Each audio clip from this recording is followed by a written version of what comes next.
आपके सामने लाइफ में बहुत बड़ी ऐसी अपॉर्चुनिटीज और ऐसे चांसेस और ऐसे मौके आएंगे जो आपको लगेगा यार ये तो करना है भाई, ये दोबारा नहीं आएगा, भाई इसमें बहुत पैसा है, हमें ये करना ही चाहिए, we should get in to it, this is an opportunity of a life time.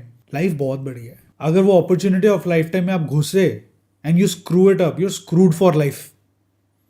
But for me, and I think for you now, I understand why you're this humble because very similar relatability factor here. Because I was almost paralyzed, and I understand the वो nerve wala pain because I was on the same. एक normal होता है painkiller, then there is an injection that is injected in your spine, and जो painkiller की गोलियां भी आती हैं, there are specific for your nerve pains. बिल्कुल Normal painkiller नहीं, nerve का pain. And it is actually like needle are piercing and thousands of needles, and I have felt that, so I know what it feels, and it's excruciating. That's a very gentle word for that, to be very honest. And like I like it's I felt it for like 6-7 months, but I can't imagine feeling it every day. Imagine अभी भी होता है। हाँ, हाँ। अभी last shoot पे भी हुआ था, मेरे को किसी ने कुछ पकड़ा हाथ से गिर के, क्योंकि अगर मैं देख रहा हूँ कि मेरा हाथ कुछ पकड़ रहा है तो वो पकड़ रहा है। हाँ, अगर किसी ने मेरी अटेंशन ग्रैब करे, मेरा लेफ्ट हैंड में कुछ पकड़ा दिया तो वो गिर जाता है। मैं कैमरा गिरा चुका हूँ, ड्रोन गिरा चुका हूँ, लाइट्स गिर चुकी है कितनी बारी मेरे हाथ से। माई रिफ्लेक्सेस आर सो गुड, मैं हवा में पकड़ लेता हूँ मोस्टली, बट कई बार समझ चीज़ें गया। गिर जाती है। अपना नुकसान आधे से ज़्यादा मैं खुद ही करता हूँ। you if you would have joined like MBA marketing का job, obviously वो थप्पड़ वाला सीन नहीं होता. नहीं होता, मैं सीखता ही नहीं, हाँ, क्योंकि जो प्राइड थी, because I was excelling and growing. yeah, मतलब मेरा एक सवाल है आपसे, और because there is a follow up thing to Yeah, that, if I ask you what business are you in, what answer would you give? what business am I in? Very interesting question to ask. Head. नहीं देखो, बहुत simple सा logic. हाँ, अगर आप मेरे को पहली बार ही मिल रहे हो हाँ, और मैं आपसे पूछूं what business are you in, what answer would you give मी?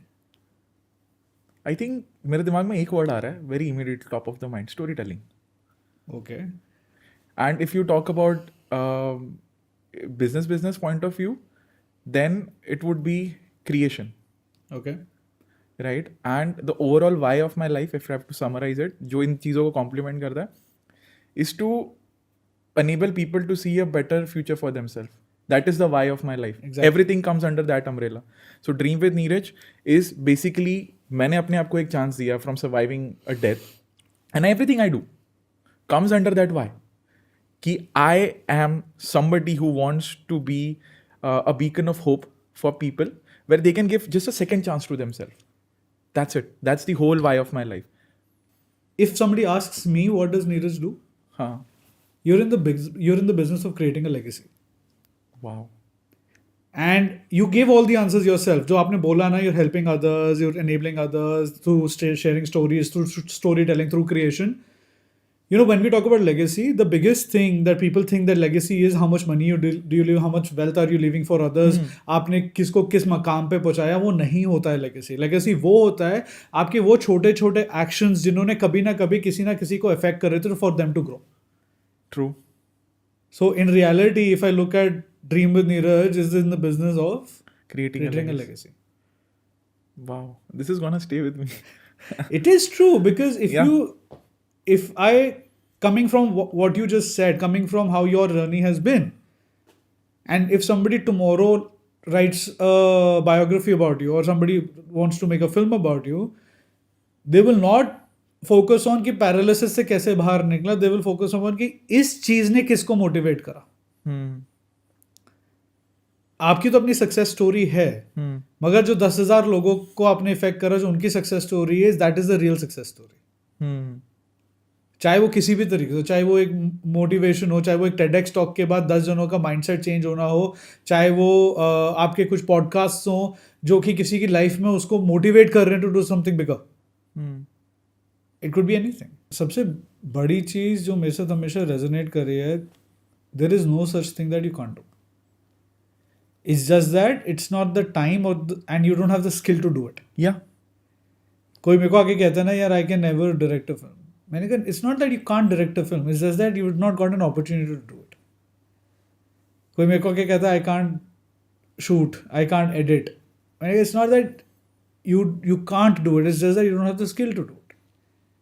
तो अगर आपको कुछ करना है, you have to work towards it, you have to develop your life around the fact that it could be one of the goals that help you achieve something bigger. Yeah. लोग क्या मेरे से ना सवाल लोग पूछते हैं कि यार should life be goal oriented और should life be process Process oriented.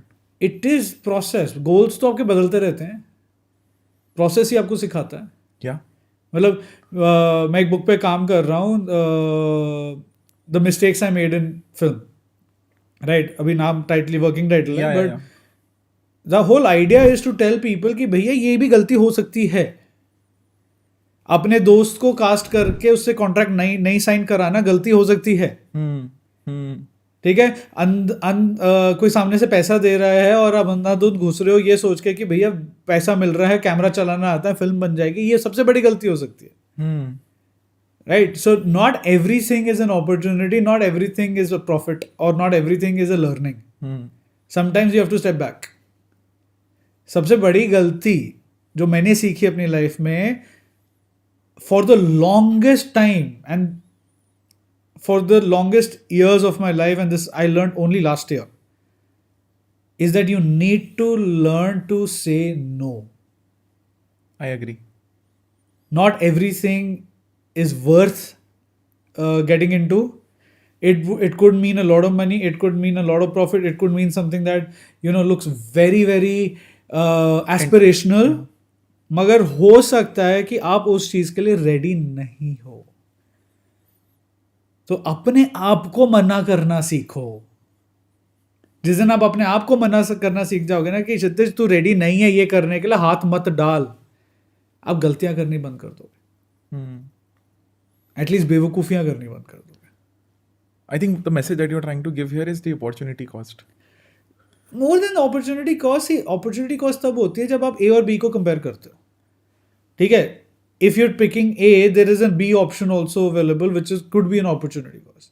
I am not saying that. I am trying to say is not everything coming your way is an opportunity. You have to analyze yourself, you have to analyze your resources, you have to analyze where you stand, what you're doing, how well you're doing it, whether you can handle it, whether your team can handle it, whether the people who you depend on are equally self-sufficient to deliver the way you can deliver, because maybe because of their lack of skill, not lack of competency, but maybe because of the lack of skill and experience, you could lose that opportunity or it could go wrong. और जब आप lead करते हो ना लोगों को, तब आपकी रिस्पॉन्सिबिलिटी बनती है इसको मेजर करना, तब आपकी रिस्पॉन्सिबिलिटी बनती है उनको सिखाना, तब आपकी रिस्पॉन्सिबिलिटी बनती है उनको तैयार करना ताकि वो अपॉर्चुनिटी को आप हैंडल कर सको. जब तक वो चीज़ें नहीं हुई हैं आप हाथ नहीं डालोगे. हर बच्चे को मेरा एक ये रिकमेंडेशन है, एक लर्निंग है, after working for 16 years, last year was the 16th year of me working, कि आपके सामने लाइफ में बहुत बड़ी ऐसी अपॉर्चुनिटीज़ और ऐसे चांसेस और ऐसे मौके आएंगे जो आपको लगेगा यार ये तो करना है, भाई ये दोबारा नहीं आएगा, भाई इसमें बहुत पैसा है, हमें ये करना ही चाहिए, we should get into it, this is an opportunity of a life time. Life बहुत बड़ी है. अगर वो अपॉर्चुनिटी ऑफ लाइफ टाइम में आप घुसे and you screw it up, you are screwed for life.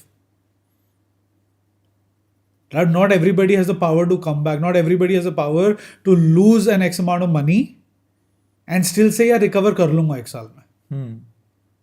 किसी के लिए 1 लाख भी बहुत बड़ी चीज़ होती है, किसी के लिए 10 लाख भी बहुत बड़ी चीज़ होती है, किसी के लिए 1 करोड़ भी बहुत बड़ी चीज़ होती है, और किसी के लिए इसका वैसा वर्सा भी होता है. किसी के लिए 1 लाख भी कुछ नहीं होता, 10 भी कुछ नहीं होता, 1 करोड़ भी कुछ नहीं होता. आप किस जोन में घूम रहे हो या खेल रहे हो वो आप पे डिपेंड करता है. If I can ask you this, लोग ऐसा भी कहते हैं कि आते हुए काम को मना मत करो. हाँ, मगर अगर आता हुआ काम हाँ आपको पता है कि खराब हो जाएगा, हाँ तो आप ले क्यों रहे हो? मैंने वही तो बोला, आप रेडी नहीं हो. आपको सबसे पहले तो ये एनालाइज करना है कि आप उस काम के लिए रेडी हो कि नहीं हो. अगर आज मैं एक एग्जांपल देता हूँ, मेरे पास इतनी इक्विपमेंट पावर और मैन पावर है कि मैं एक फीचर फिल्म शूट कर सकता हूँ. है मेरे पास लेटेस्ट इक्विपमेंट है, नेटफ्लिक्स अप्रूव्ड कैमराज हैं, लेटेस्ट लाइटिंग है. आप बोलो the kind of brands that I work with, I am ready to shoot a feature film. I am backed by so many brands. मैं कल को अगर हल्ला मचाऊं मार्केट में कि शूट गुरु एक फीचर फिल्म शूट करने जा रहा है, मेरे पास मैन पावर भी आ जाएगी, लेकिन मैं ही रेडी नहीं हूं ना. मेरा ही एक्सपीरियंस उतना नहीं है कि मैं एक फीचर फिल्म कर सकूं. मैं शॉर्ट फिल्म्स तो अभी पिछले 2 साल में करनी शुरू करी हैं. उनको तो परफेक्ट कर लूं. अगर मैं 1 साल में 27 फिल्म शूट करने के बाद ये रियलाइज करता हूँ कि मेरी पहली फिल्म और मेरी 27वीं फिल्म में जमीन आसमान का फर्क है, क्योंकि वो 26 फिल्में लग गई मेरे को सीखने में कि क्या करना चाहिए है. राइट. तो मतलब मैं अभी भी स्किल अप कर रहा हूँ. मेरे को कोई, मैं जनता को पढ़ाता हूँ. मैं मतलब हर महीने मैं 500 लोगों को पढ़ाता हूँ. हर वर्कशॉप में 100 बंदे आते हैं. 5 वर्कशॉप्स करता हूँ. 500 बंदे मेरे से पढ़ के जाते हैं. फिर भी मेरे को शर्म नहीं है ये बोलने की कि मैं आज भी स्किल अप कर रहा हूँ. क्योंकि मैं उनको वो पढ़ा रहा हूँ जो मैं माहिर कर चुका हूँ, और मैं खुद वो सीख रहा हूँ जो मेरे से सीनियर्स इस इंडस्ट्री में बैठे हुए, जो उनको मेरे से ज्यादा पता है.